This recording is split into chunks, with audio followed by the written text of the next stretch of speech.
SJC-11378, Commonwealth v. Michael D. Buswell.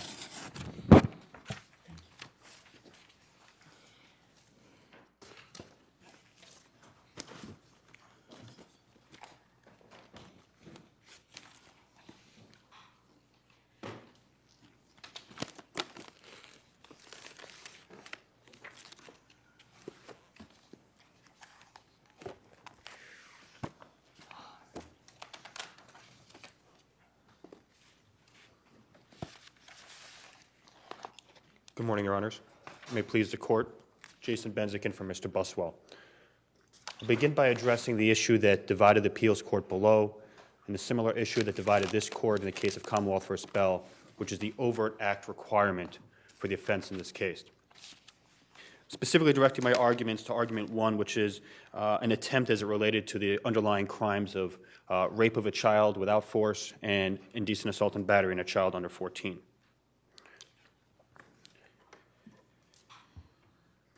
In this case, Mr. Buswell was engaged in a series of internet conversations with an undercover police officer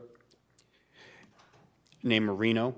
This was the same officer who has been the subject of other cases by this court, and that was also the same type of investigation that this court evaluated in the case of Commonwealth v. Buswell, where it decided the issue of the definition of matter under the dissemination of materials harmful to a minor under General Laws, Chapter 272, Section 28. In this case, Mr. Buswell, he at the time was a 19-year-old boy. He was overweight. He was working a job essentially at a gas station. He was very depressed, and he spent much of his life on the computer. The evidence showed at trial that he engaged in thousands upon thousands of sexually explicit internet conversations, sometimes many conversations at a time, and over dozens of conversations in a single day. All of his conversations involved sexually explicit discussions with other individuals. These discussions were occurring on a Yahoo chat room, which was designed for adults. It was an adult dating line. And for one to enter this website, to enter this sort of chat room, one had to at least initially claim that they were an adult. Ms. Marino had gone through, but in her individual profile had identified herself as age 13. Which he picked up on very quickly. Which, yes, in one of the conversations he did acknowledge that he responded to that. However, this was not a situation where, for example, we have an adult trolling a chat room which is intended to be dominated by minors. Rather, this was a case where he had a conversation with adults, and that's made. What's significant in that conversation is he does have sexually explicit conversations with her, but after that first conversation, he does not maintain any contact with her, and he in fact says that he takes a particular step so that he cannot contact her again, which is he removes her contact information from his buddy list so that he was not able to initiate contact with her again. Two subsequent dates, though, she initiates contact with Mr. Buswell. And again, he engages in sexually explicit conversations. Well, this is evidence, I take it, that was raised in your entrapment defense. That is correct. Okay. Well, let's go to the attempt for a moment. Let's assume he showed up at the GameStop? Yes. And the undercover police presented, had a young 13-year-old girl there, and they met. Is that enough for an attempt? Well, I think that brings it closer to it, but I think it depends exactly on the conduct there. And implicit in your... Do we have to wait until there's a grab for there to be an attempt? I think it's very difficult with these cases. Implicit in your question, I think often of Judge Gantz's opinion in Bell, where you raise that legitimate concern as far how far. Well, he's intercepted here. He hasn't swung and missed. He's been intercepted on the way to have this meeting. That's correct. In which, at least, they've discussed having sex. And what gets complicated in an analysis like this is if we're attempting to fit this conduct and this crime into the category of attempt, we have that dilemma over that overt act requirement. How far? Well, let's not call it an overt act. Let's just call it an act in furtherance. An act in furtherance, and whether or not that's sufficient. And I suggest when the difficulty with this analysis is very much that sexual conduct between individuals is an incredibly intimate act. Here, we have an individual who, although there's no such thing as consent by way of defense, we have an individual who is engaging and negotiating with a person that he at least believes is the partner in this sexual act that he's about to engage in. A 13-year-old partner. A 13-year-old. However, at least by his own, what he testifies to is he even had some doubts as to whether she was that age because of the speed at which she could respond, the nature of her conversation. He also had doubts about whether she was an undercover officer, which seemed correct. to be his most pressing concern. That's correct. But to determine whether or not a person would go from this fantasy world that he had lived in, where he had engaged in thousands upon thousands of conversations, and then to take that actual step of engaging in physical sexual conduct with a minor. He gets her address, he says, I'll be there, he jumps in his truck, calls her, tells her, I'm on my way, I have a condom so I won't get you pregnant. I mean, that's a little further than an internet discussion, and arrives at the rendezvous that he's suggested. Well, I believe the rendezvous was a place that she had suggested. Oh, I thought he changed the rendezvous from her house to GameStop. Maybe I'm wrong. She did. I believe that she had changed it. And I think that was just from other cases that's consistent with the way this operation worked, which is they directed them towards a particular strip mall. But earlier in that conversation, he also expresses reluctance. I don't know if I want to meet. She teases him at one point saying, oh, you'd like to take things slow. You know, I think she essentially mocks him for his reluctance, for his saying, I'm not sure that I want to go forward with this. Again, this is entrapment stuff, right? Do you think it also bears on the issue of attempt? It does, because we're talking about, I think the criminal act here is that person who is willing to take this from that fantasy world and actually act on it, and the danger that creates.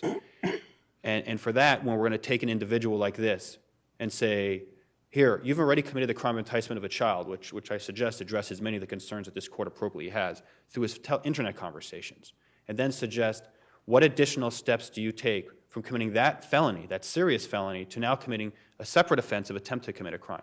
And I think it becomes quite difficult when we're dealing with a situation we're dealing with, in this case, a minor. And it's correct, I do not have a clear answer. Whether or not if they had a 13-year-old girl sitting in a car and he went up and started talking to her, whether that was sufficient, I would still suggest that might not be sufficient, because under the lines of cases that this court has long recognized and has recognized well in Commonwealth versus Peasley, we want to create opportunities for a defendant to withdraw. I think part of our jurisprudence is to create an opportunity for a person to recognize the wrongfulness of their conduct and give them that opportunity to withdraw before we hold them criminally liable. But in Peasley, the defendant had withdrawn. Correct. Okay, so here there's no withdrawal, there's an interception. Correct. He was there to meet her based on these conversations. But for the purpose of defining the attempt law, we have to determine at what point if someone is intercepted, whether or not at that time, assuming their state of mind at the time of interception is criminal intent, whether or not they have at that point committed that overt act in order to be liable. And to that end, I'd even suggest that even presenting a 13-year-old girl might not be enough in these cases. Although it's a case-by-case basis, depends on the nature of the conversations. In my view, this case falls even further back from an overt act than in Bell. And the reason is this. In Bell, we have an individual negotiating essentially for the purchase of a 4-year-old. The 4-year-old is not part of the conversations, not part of the negotiations. Rather, the 4-year-old is an object of these conversations and this supposed transaction. And essentially, this is no different than someone trying to purchase drugs or gun. I'd say the idea is to purchase a particular item, and once that purchase is complete, they will obtain the object of their liking. This is far from that. This is not an individual who, by any evidence, has the intent to go out and seek any young person and engage in sexual acts of his liking against their will and by force. This was an individual who negotiated with someone, well, in this case, who was his intellectual match, who convinced him to come and meet him, and he met her. And although his intent was criminal, we accept that there was sufficient evidence of his criminal intent at that point. Him going to meet her, based on that alone, was not sufficient in these cases. That's not a sufficient overt act, where you're going to assume that someone is going to meet with his 13-year-old child and actually choose to follow through and engage in sexual acts with his 13-year-old. This is not like Bell, where an individual has claimed to have done this on many occasions before. This is an individual who claims he has never had sex with a minor, has not engaged in sexual activity with a minor, has not engaged in forcible sexual conduct with a minor. And for these reasons, him showing up there alone was not a sufficient overt act. There were many opportunities, first off, as the case law requires, there were far too many steps that he would still have to accomplish. Although it's understandable fear, perhaps this could be a predator who could jump into a car and immediately sexually assault a 13-year-old girl as soon as she jumps in. That's a legitimate concern, but there's no evidence suggesting that that was the intended course of action or that was Mr. Buswell's state of mind. The state of mind was, in fact, that they were going to go back to her home at some point. That night was selected because her mother was supposedly not home, and they would go back to her residence. They weren't going to engage in sexual activity in a vehicle. And they would have gone back there and presumably interacted and assuming he still had the criminal intent, potentially engage in some sexual act. But arresting him before he even interacted with her or interacted with any potential target is far short of that. And I think if we try to attach the attempt law to this, we're going to constantly be grappling with these difficult situations. And admittedly, difficult situation from the perspective of danger to minors. We recognize it's a danger to have children talking to adults on the internet and meeting with adults to engage in sexual activity. And our legislator appropriately stepped in. And although obviously Justice Cohen's dissent in the appeals court is not binding on this court, I suggest that her analysis is quite persuasive. The legislator recognized that gap. It recognized that attempt law in this Commonwealth has greater protection than it does in other jurisdictions. We do not follow the model penal code's interpretation of attempt. When was the enticement completed? The enticement is completed when an agreement is made for the child to either leave, remain, or go to another location for the purpose of engaging in a sexual act that's statutorily identified. Okay, so that's done, and then there's an act in furtherance of that agreement. That's correct, which would presumably be leaving and going to the GameStop. And it's particularly when you look at that one single step, which makes it, I think, quite dangerous to then suggest that that single additional step now elevates his conduct to attempt. He's already committed a serious felony. Is the act, and the felony is based on that conversation or that agreement he has, a so-called conspiracy, although the law of conspiracy does not apply here. Once that agreement has been made, he now takes the single step which is necessary to follow through on that, which is now going to the location they have agreed on. And it would seem quite dangerous if simply taking that one additional step is now enough to subject him to an additional felony, and a quite serious felony. At the point he left under our law, he still had numerous steps to complete as far as interaction with his potential victim. It was far from certain that he would have followed through. And particularly in cases like this, I think it is consistent with the enticement statute and general interests of the attempt statute to have given someone like Buswell an attempt to withdraw. For young men like this, who live in this fantasy world on the computer, who sometimes their conduct on the internet, which although admittedly there's no shortage of sexually explicit lines the Commonwealth has raised in their brief, and lines that are quite uncomfortable for even me to address in this court, that even in that context that there's individuals who live in this fantasy world, and we would like to give them an opportunity that if, God forbid, they make the mistake of following through on some of their stated intentions, that when they see a human being, when they see the reality of their intended conduct that they put into motion, or that they may have put into motion, that we give them under the law an opportunity to withdraw and recognize the wrongfulness of their conduct. And I think that's exactly what we have here, which Mr. Buswell, again, it's up for debate to the extent of his reluctance on going that day, but I suggest there is question of his reluctance and hesitation and nervousness. That he showed up there, that alone, simply showing up at GameStop, the single drive from his home to that location, again, there's no evidence that he had purchased those condoms recently. The condoms he has suggested were sitting in his car. So really with no evidence other than him driving from his home to that location, that should not be enough to elevate this conduct to an attempt. Could we turn to the question about the so-called agreement or Yes. stipulation? The Commonwealth argues, with references to the record, that actually what the judge found below was that the basis of the denial of the motion to suppress wasn't a withdrawal, but a finding that your client had completely consented to the search of the computer. I disagree with that. That's relevant for two regards, and I'll answer that first with respect to the stipulation, and then to the extent that it addresses the issue of the lawfulness of the search that happened later. I read, and I've put, I guess it's a matter of interpretation, I've put at length the court's quotes, Judge Locke's questioning of the Commonwealth during the motion to suppress hearing as far as what they were doing, whether they were stipulating to the exclusion of this evidence at that hearing. And it repeatedly stated that they, before entering his ruling, that they were stipulating that, quote, they will not submit the images of Buswell at trial. And again, they even specifically in the context of the motion, not... You had not at any point, not you, but you weren't trial counsel. I was not. Trial counsel had not raised one scintilla of a suggestion that there was going to be an entrapment defense at that point, right? At the time of the motion to suppress, not on the record at least, so The Commonwealth would not have known that. I mean, we don't have any reason to think the Commonwealth did know that. No, I right? can't. There's no basis to believe that the Commonwealth knew that until they were given notice right before trial that there was an affirmative defense of entrapment. So it is possible that they did not know then, and I would accept for the purpose of evaluating the record, they could be treated as not knowing that. However, I suggest that the Commonwealth made a decision at that point, which was this is the defendant's opportunity for motion to suppress. This is his opportunity to have a hearing on the lawfulness of the search of his computer. And at that time, the Commonwealth made a decision, I suggest it should be binding on them, that they were going to stipulate, and the judge was very specific in what their stipulation was. And it was that they were conceding or stipulating to the suppression in the sense they won't be used as evidence.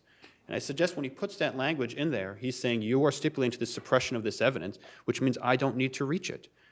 And when I read that judge's decision, I read him as not reaching this issue, and in fact expressing concern that there may have in fact been a broad search here. He talks about how in the context of some of these searches, they go far beyond searching for items that they do not have probable cause to search for.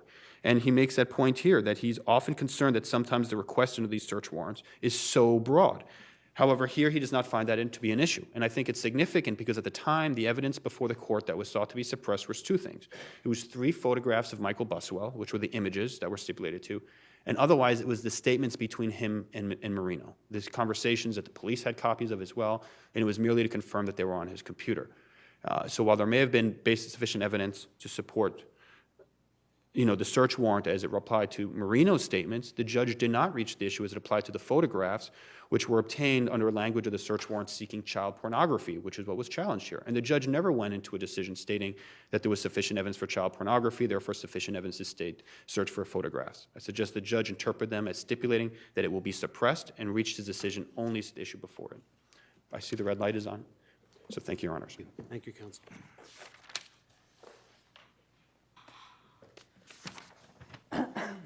Excuse me.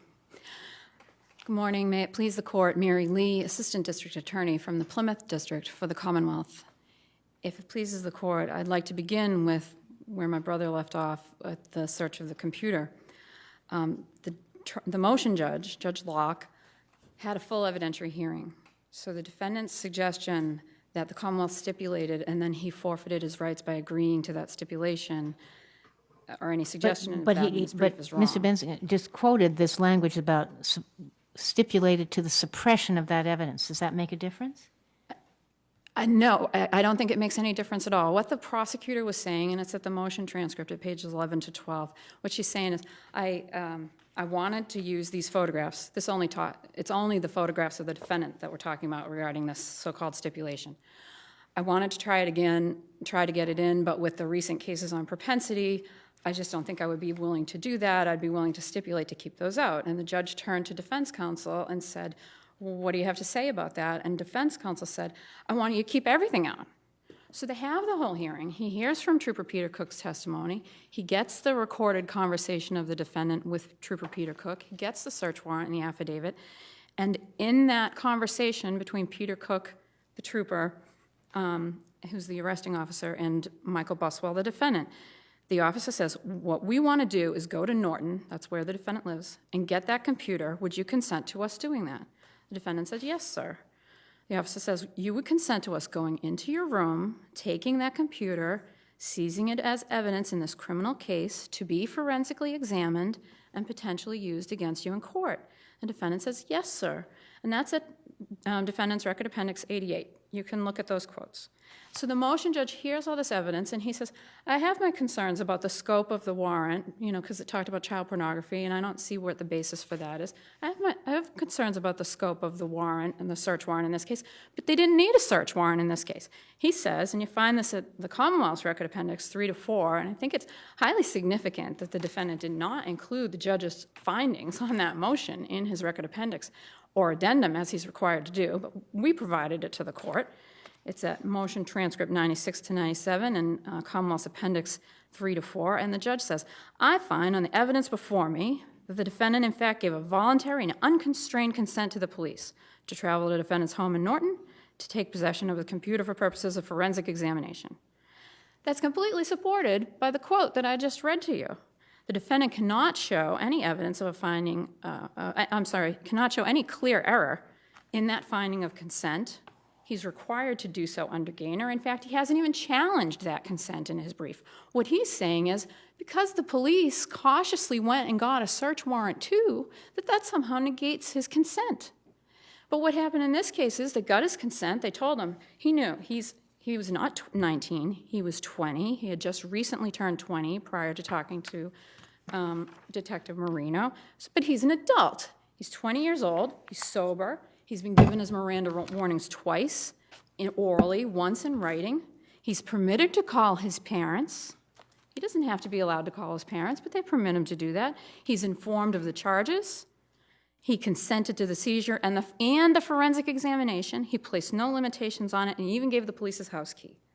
I would suggest that that consensual search was proper, and what the police then did was they copied the entire hard drive, and they never touched that original again, and that's it. The defendant did not contest that supplemental search at the trial level at all. He knew about the supplemental search after the motion to suppress. He never contested it. We know that they did not go back into the original from the transcript of the trial. It's transcript 2, page 37. They said, the original, we just secure it and don't touch it. They go to the copy they have made. I would suggest that's the same as if they had printed out everything on his computer, so they can then go and look at it again. This is not like Balicki, where they didn't have permission to go and videotape the search warrant scene and then therefore couldn't use it for investigatory purposes. This is a case of consent, unconstrained consent. They copied the whole computer and they used that copy for investigatory purposes. It's perfectly consistent with this court's decision in Commonwealth versus Kopp, and it's perfectly consistent with Gaynor and also Hines. So I would just suggest that the defendant's claim that the search was improper in any way has no basis in the judge's findings, the trial judge's findings, and he can't meet his burden on that. So then, bouncing off of that, moving on to what did the police find in that supplemental search? And what they found were the conversations with the 3 other internet identities, Sammy Thing, Jenna Cheer, and Diamond Girl. The Commonwealth did not present that evidence in its case in chief. Rather, prior to the beginning of the trial, the prosecutor said, after the motion to suppress, we got this defense of entrapment, so now we have to show that he's the unwary criminal as opposed to the unwary innocent. We have this other evidence that we found in the supplemental search. I've notified counsel about it. I've spoken to him twice about it. And I just want them to know, go in eyes wide open. He actually says, eyes wide open. If they go for entrapment, we're going to seek to put in these 3 things and those photographs of the defendant. And I would suggest the trial judge made an appropriate decision then at the close of the Commonwealth's case. They addressed it again, and the trial judge found, and this is at transcript 2, pages 111 to 112, that the defendant had full notice prior to pursuing the entrapment defense that the photographs, which is the subject of the stipulation, but the other evidence as well, would be offered in rebuttal. And then that was permitted to be done through the cross-examination of the defendant. Can I ask you a question? These photos weren't sent to anyone, were they? Their evidence was that he sent the nude photo of himself engaging in masturbation to Diamond Girl, Okay. who claimed to be 17. And that would be a crime to send it to her.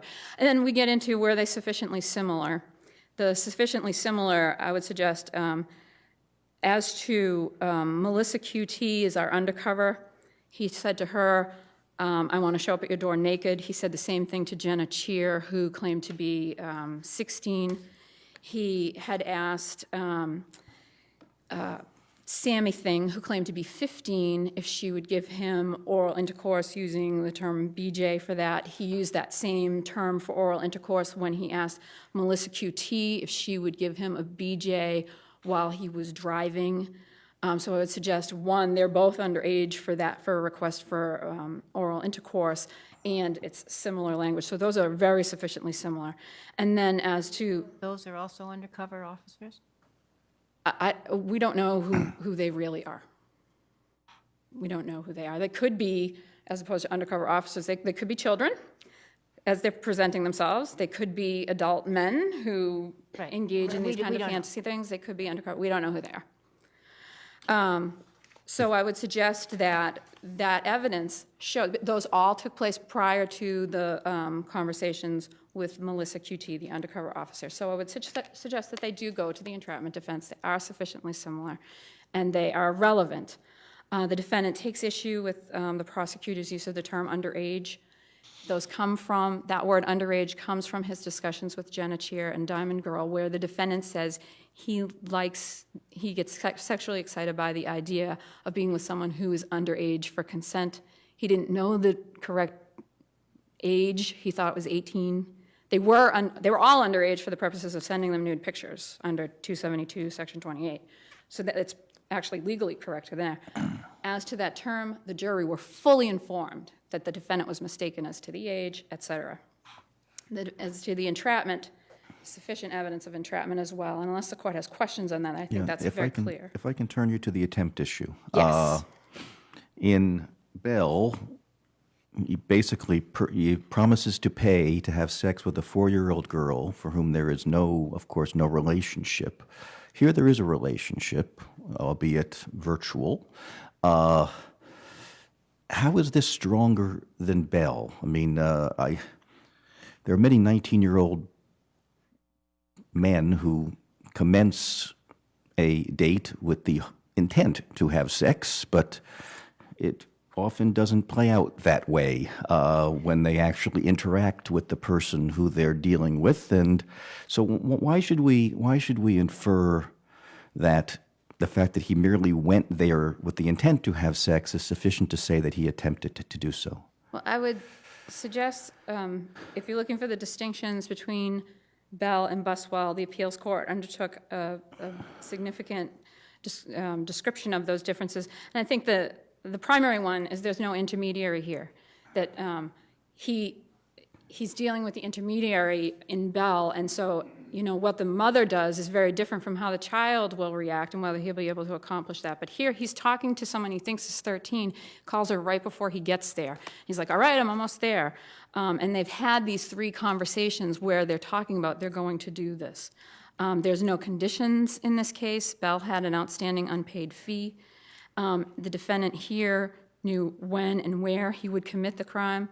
I would also point to... I'm sorry, the when and where being her Where? home.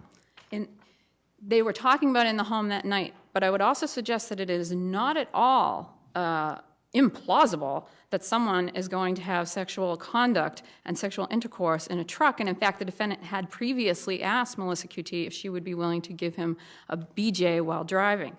So I would suggest the evidence in this case would show that it is possible for him to accomplish... Well, the fact that it's possible doesn't mean it's an attempt. Oh, but it goes to the standard in Peasley, which is that this court enunciated in Bell, in that he has to have the intent to commit the crime at a time and place when he can accomplish it. That is how I read your ruling in Bell and Peasley. And I would suggest that he can accomplish this at the GameStop if he so chooses. And he has talked to a person who has said they would be a willing and interested participant. So I would suggest that he, unlike Peasley, never withdrew, but instead went to that time and place, fully expecting her to be there and fully expecting to be able to undertake whatever they both agreed to at the time. And one of those things, he said, was sex. So if they had stopped him 2 feet outside his driveway, same argument, right?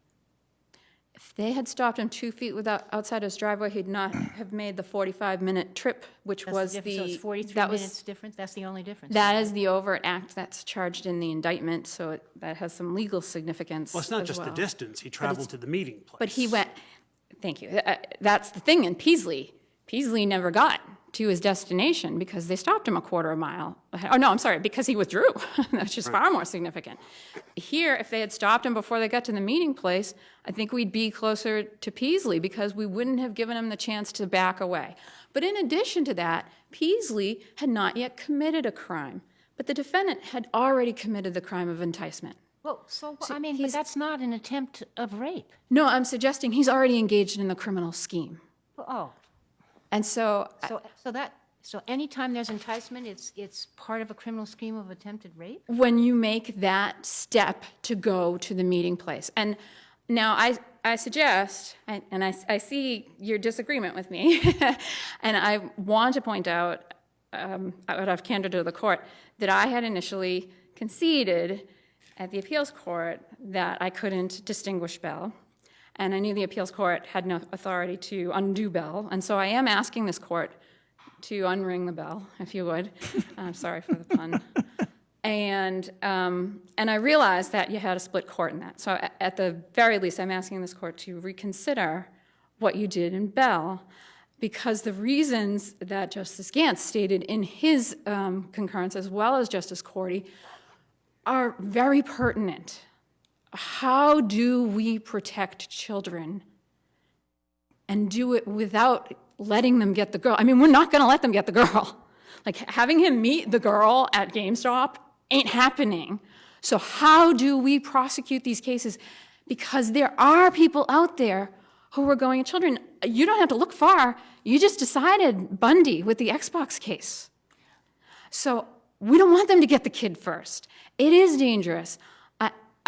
And I also want to point out, I looked at the instruction in my case, and it's the exact same instruction as in Bell that Justice Gantz, with the agreement of Justice Ireland, felt was lacking.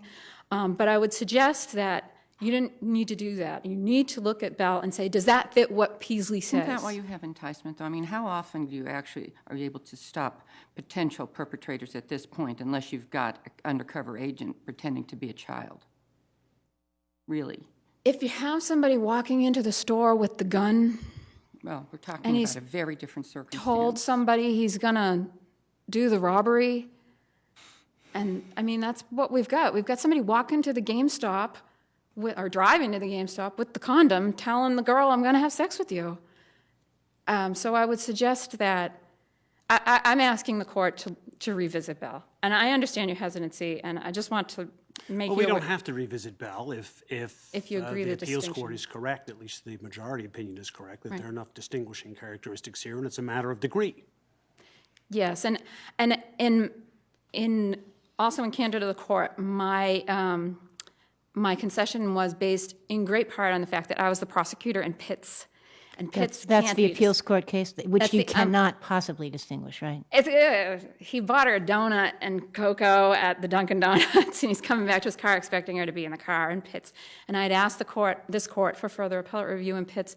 Having gotten the denial, I didn't feel I had a colorable argument based on Pitts, but of course, my mistake there is that that is not binding, and so the appeals court had the decision whether to accept my concession. So I'm not trying to be two-faced with you on this. I wanted to present it fully. I'm asking you to reconsider Bell. I'm asking you to affirm all the convictions in Buswell, but most specifically the enticement.